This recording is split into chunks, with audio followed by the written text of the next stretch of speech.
கதையின் தொடர்ச்சி 49ஆம் அத்தியாயம். பட்டின பிரவேசம்.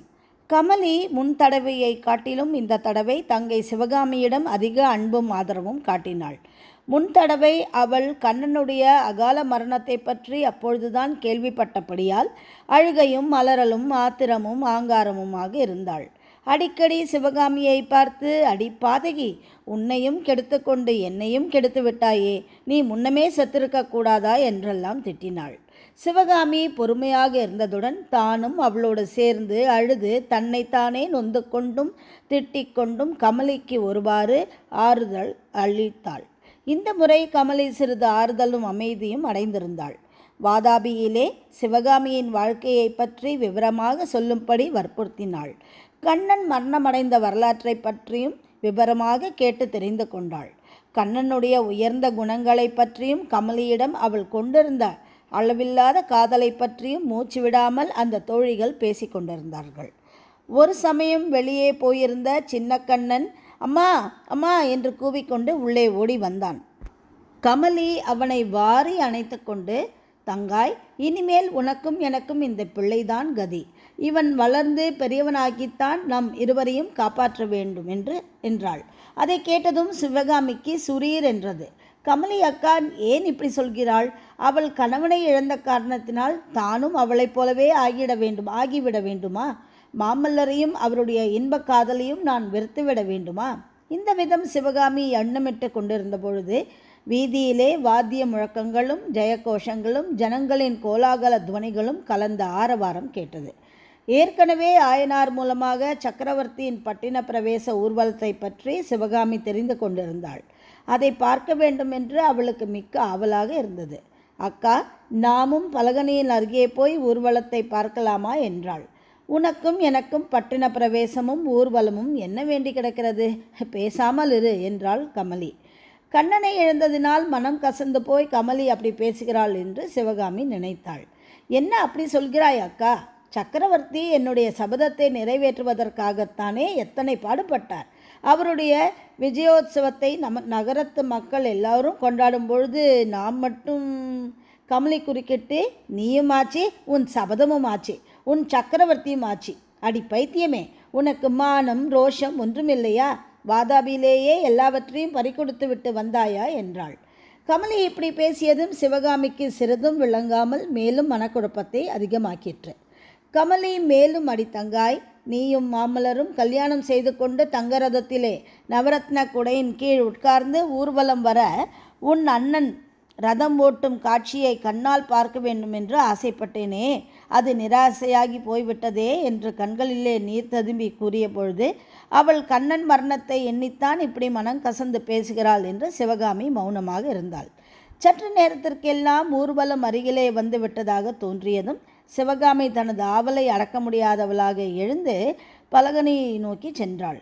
கமலியும் அவளை தொடர்ந்து போனாள்.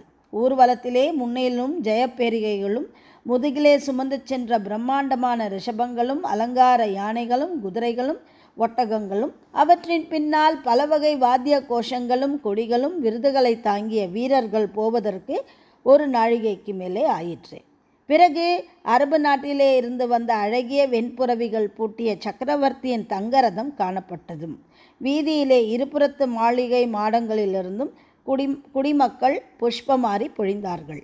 மங்களகரமான மஞ்சள் அரிசியும் நெல்லும் பொரியும் தூவினார்கள். இனிய மனம் பொருந்திய சந்தன குழம்பை வாரி தெளித்தார்கள். வாதாபி கொண்ட மாமல்ல சக்கரவர்த்தி வாழ்க! வீராதி வீரர் நரசிம்ம பல்லவேந்திரர் வாழ்க வாழ்க என்பன போன்ற எத்தனையோ விதவிதமான ஜெயகோஷங்கள் வானத்தை எட்டும்படி 16,000 குரல்களிலே எழுந்தன. சக்கரவர்த்தியின் ரதம் அருகிலே வந்துவிட்டது என்று அறிந்ததும் சிவகாமியின் இருதயம் வேகமாக அடித்து கொள்ள ஆரம்பித்தது. தங்க ரதத்திலே பூட்டிய அழகிய வெண் புறவிகளுக்கு சற்று நேரம் அவள் பார்த்து கொண்டிருந்தாள். பிறகு மிக்க பிரயத்தனத்துடன் கண்களை திறப்பி அந்த தங்க ரதத்திலே அமைந்திருந்த ரத்தன சிம்மாசனத்தை நோக்கினாள். ஆ, இது என்ன? சக்கரவர்த்திக்கு அருகிலே அவருடன் சரியாசனத்திலே வீற்றிருக்கும் அந்த பெண்ணரசி யார்? சிவகாமியின் தலை சுழன்றது. பலகனியின் வழியாக வீதியிலே தெரிந்த வீடுகள் எல்லாம் சுழன்றன. தங்கரதம் சுழன்றது. அதற்கு முன்னும் பின்னும் வந்த யானை, குதிரை பரிவாரங்கள் எல்லாம் சுழன்றன. கூட்டமாக வந்த ஜனங்கள் சுழன்றார்கள். சிவகாமி சுவரை கையிலே கெட்டியாக பிடித்து கொண்டு மறுபடியும் நன்றாக பார்த்தாள். உண்மைதான், அவளுடைய கண்கள் அவளை ஏமாற்றவில்லை. மாமல்லருக்கு பக்கத்திலே ஒரு பெண்ணரசிதான் உட்கார்ந்திருக்கிறாள். ஆ, எத்தகைய அழகி! அவள் முகத்தில்தான் என்ன கலை! ரதியோ இந்திராணியோ அல்லது மகாலட்சுமியே தானோ என்றெல்லாம் தோன்றியது. அவள் யாரக்கா? சக்கரவர்த்தியின் பக்கத்திலே உட்கார்ந்திருக்கிறவள் என்ற வார்த்தைகள் சிவகாமியின் அடித்தொண்டையிலிருந்து கம்மிய குரலிலே வெளிப்பட்டன. இது என்ன கேள்வி? அவள்தான் பாண்டியகுமாரி, மாமல்லரின் பட்ட மகிழ்ச்சி. வேறு யார் அவர் பக்கத்திலே உட்கார்வார்கள் என்றாள் கமலி. அக்கா, அவருக்கு கல்யாணமாகிவிட்டதா? எப்பொழுது என்ற சிவகாமியின் கேள்வியிலே எல்லையில்லாத ஆச்சரியமும் ஆசாபங்கமும் மனக்குழப்பமும் கலந்து துணித்தன. அடி பாவி, உனக்கு தெரியாதா என்ன? யாரும் சொல்லவில்லையா? உனக்கு எல்லாம் தெரியும் என்றல்லவா நினைத்தேன். மாமல்லருக்கு கல்யாணமாகி வருஷம் 9 ஆயிற்றே. அந்த சதிகார மகேந்திர பல்லவன் மகனுக்கு கல்யாணத்தை பண்ணிவிட்டுதானே கண்ணை மூடினான் என்றாள் கமலி. அவரை ஏன் திட்டுகிறாய் கமலி? நல்லதைத்தான் செய்தார் மகேந்திரர். இப்பொழுதுதான் எனக்கு உண்மை தெரிகிறது, என்னுடைய அறிவீனம் தெரிகிறது என்ற சிவகாமியின் உதடுகள் முணுமுணுத்தன. என்னடி உளறுகிறாய்? மகேந்திரர் நல்லதை செய்தாரா? குடிக்கெடுத்த அஞ்சாத வஞ்சகராயிற்றே அவர் என்றாள் கமலி. சிறிது நேரம் வரையிலே சிவகாமி கண்களை கொட்டாமல் ராஜ தம்பதிகளை பார்த்த வண்ணம் நின்றாள். தங்கரதத்தின் மேலே சென்றது. அடுத்தாற்போல பட்டத்து யானை வந்தது. அதன் மேலே அமர்ந்திருந்த குழந்தைகளை பார்த்து, இவர்கள் யார் என்றாள் சிவகாமி. வேறு யார்? பல்லவ குலம் தழைக்க பிறந்த பாக்கியசாலிகள்தான்.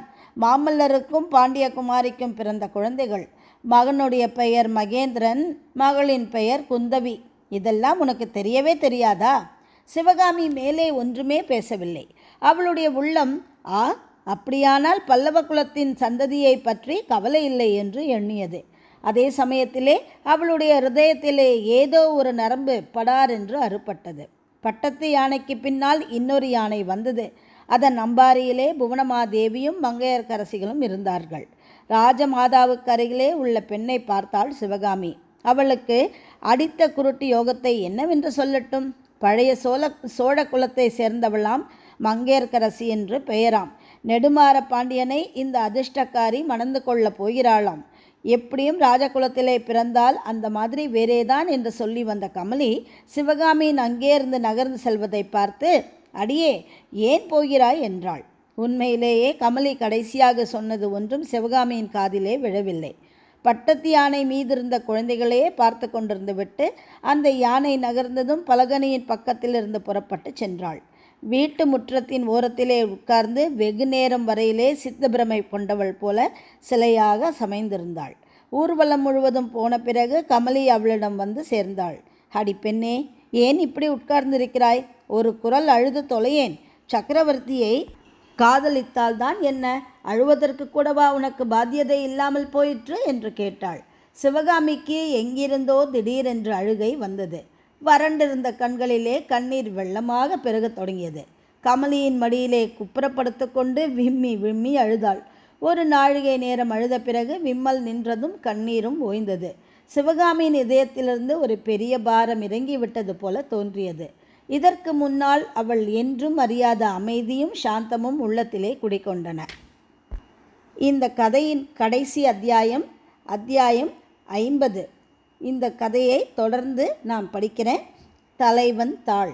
அன்று மாலை ஆயனாரிடம் சிவகாமி தனியாக வந்து, அப்பா, நான் கல்யாணம் செய்து கொள்ள வேண்டும் என்று சொன்னீர்கள் அல்லவா? அதற்கு வேண்டிய ஏற்பாடுகளை செய்யுங்கள் என்றாள். ஆயனாருக்கு அகம் நிறைந்து மகிழ்ச்சியிலே மூச்சு நின்றுவிடும் போல் இருந்தது. சிவகாமியை உற்று நோக்கி அவளுடைய முகமலர்ச்சியை பார்த்துவிட்டு, அதற்கென்ன குழந்தாய், கூடிய விரைவிலே உனக்கு தக்க நாயகனை தீர்மானித்து மனம் செய்து வைக்கிறேன் என்றார். அப்பா, எனக்கு நாயகனை தேர்ந்தெடுக்கும் சிரமத்தை தங்களுக்கு நான் வைக்கவில்லை. ஏகாம்பரநாதரையே என் பதியாக ஏற்றுக்கொண்டேன் என்றாள் சிவகாமி. தம் அருமை மகளுக்கு சித்தப்பிரமை முற்றிவிட்டதோ என்று ஆயனார் ஐயமடைந்தார். இன்னும் சிறிது நேரம் அவள் தெளிந்த அறிவுடன் இருக்கிறாள் என்பதை கண்டார். இது சித்தப்பிரமை அல்ல, பக்தியின் முதிர்ச்சியால் என்று நிச்சயமடைந்தார். அதே சமயம் திருநாவுக்கரசு பெருமாள் அருகே உள்ள ஒரு சிவஸ்தலத்தில் தான் இருக்கிறார் என்று அறிந்து அவரிடம் சென்று ஆயனார் யோசனை கேட்டார். வாகீசர் எல்லாவற்றையும் கேட்ட பின்னர், ஆயனாரே, உமது குமாரியின் விஷயத்திலே என் மனதிலே தோன்றியது உண்மையாகத்தான் போய்விட்டது. மானிட பெண் யாரும் அடைந்திருக்க முடியாத துன்பங்களையெல்லாம் அவள் அடைந்து விட்டாள். இனி அவளுக்கு அத்தனை துன்பங்களும் இணையான பேரின்பம் காத்திருக்கிறது. உம்முடைய குமாரிக்கு சிவகாமி என்று பெயரிட்டீர் அல்லவா? அதற்கேற்ப அவள் பெருமானிடமே காதல் கொண்டு விட்டாள். இவளுடைய விருப்பத்திற்கு இடையூறு செய்யாமல் நிறைவேற்றி வையுங்கள். அதுதான் சிவகாமிக்கு நீர் செய்யக்கூடிய பேருதவி என்று அருளினார். திங்கள் 3 சென்ற பிறகு வாதாபியின் வெற்றியின் கோலாகல கொண்டாட்டங்கள் எல்லாம் ஒருவாறு முடிந்த பிறகு ஒரு நல்ல நாளிலே ஏகாம்பரநாதரின் சந்நிதிக்கு ஆயனாரும் சிவகாமியும் இன்னும் சிலரும் வந்து சேர்ந்தார்கள். கோவில் குருக்கள் சுவாமிக்கு அர்ச்சனையும் தீபாராதனையும் செய்து தட்டிலே பிரசாதத்தையும் கொண்டு வந்து கொடுத்தார். அந்த தட்டிலே பழம், புஷ்பம், விபூதி, குங்குமம் ஆகிய பிரசாதங்களுடனே ஆயனாரின் முன்னேற்பாட்டின்படி திருமணத்திற்குரிய திருமாங்கல்யமும் இருந்தது. சிவகாமி அந்த திருமாங்கல்யத்தையும் புஷ்பஹாரத்தையும் பக்தியுடனே பெற்று தன் கழுத்திலே அணிந்து கொண்டாள். பின்னர் நடராஜனாகிய இறைவனுடைய சந்நிதியிலே நின்று சிவகாமி நடனமாடத் தொடங்கினாள். சிறிது நேரம் ஆனந்த பரவசமாக ஆடினாள். பிற்பாடு, முன்னம் அவன் நாமம் கேட்டேன், மூர்த்தி அவனிருக்கும் வண்ணம் கேட்டாள் என்னும் திருநாவுக்கரசரின் திருப்பதிகத்தை பாடிக்கொண்டு அதற்கேற்ப அபிநயம் பிடித்தாள். சிவகாமி ஆடத் தொடங்கியதிலிருந்து கொஞ்சம் கொஞ்சமாக சந்நிதியிலே ஜனங்கள் சேரத் தொடங்கினார்கள். நடனத்தை பார்த்தவர்கள் அனைவரும் மெய்மறந்து பரவசமடைந்து பக்தி வெள்ளத்திலே மிதந்தார்கள். அந்த சமயம் யாரும் எதிர்பாராத வண்ணம் மாமல்லர் சக்கரவர்த்தியும் அவ்விடம் வந்து சேர்ந்தார். முன்னொரு தடவை இதே பாடலுக்கு அபிநயம் பிடித்து கொண்டிருந்த பொழுது சிவகாமி மாமல்லரின் வரவை அறிந்து அவருடைய நினைவாகவே அபிநயம் செய்ததுண்டு. இப்பொழுது சிவகாமி மாமல்லர் வந்ததை கவனிக்கவே இல்லை. அவளுடைய கண்களையும் கருத்தினையும் முழுவதும் ஏகாம்பரநாதரை கவர்ந்து கொண்டார். வேறு எதுவும் அவளுடைய கண்களுக்கு தெரியவில்லை. வேறு யாருக்கும் அவளுடைய உள்ளத்திலே இடம் இருக்கவும் இல்லை. மாமல்ல சக்கரவர்த்தி மற்ற எல்லோரையும் போல சற்று நேரம் தாமும் மெய்மறந்து நின்று சிவகாமியின் அற்புத நடன அபிநயத்தை பார்த்து கொண்டிருந்தார். அவருடைய விசால நயனங்களிலே கண்ணீர் ததும்பி அருவி போல பெருகத் தொடங்கியது. தாம் பல்லவ சக்கரவர்த்தி என்பதும் பக்கத்தில் உள்ளவர்கள் நம்மை கவனிப்பார்கள் என்பதும் அவருக்கு நினைவு வந்தன. சத்தம் சிறிதும் ஏற்படாத வண்ணம் இறைவனுடைய சந்நிதியிலிருந்து மாமல்லர் நழுவி சென்றார். அவர் ஏகாம்பர ஆலயத்தின் பிரதான கோபுர வாசலை தாண்டி சென்று கொண்டிருந்த பொழுது, தலைப்பட்டால் நங்கை தலைவன் தாளே என்னும் நாவுக்கரச பாடலின் கடைசி வரி சிவகாமியின் உணர்ச்சி நிறைந்த இனிய குரலிலே கேட்டுக்கொண்டிருந்தது.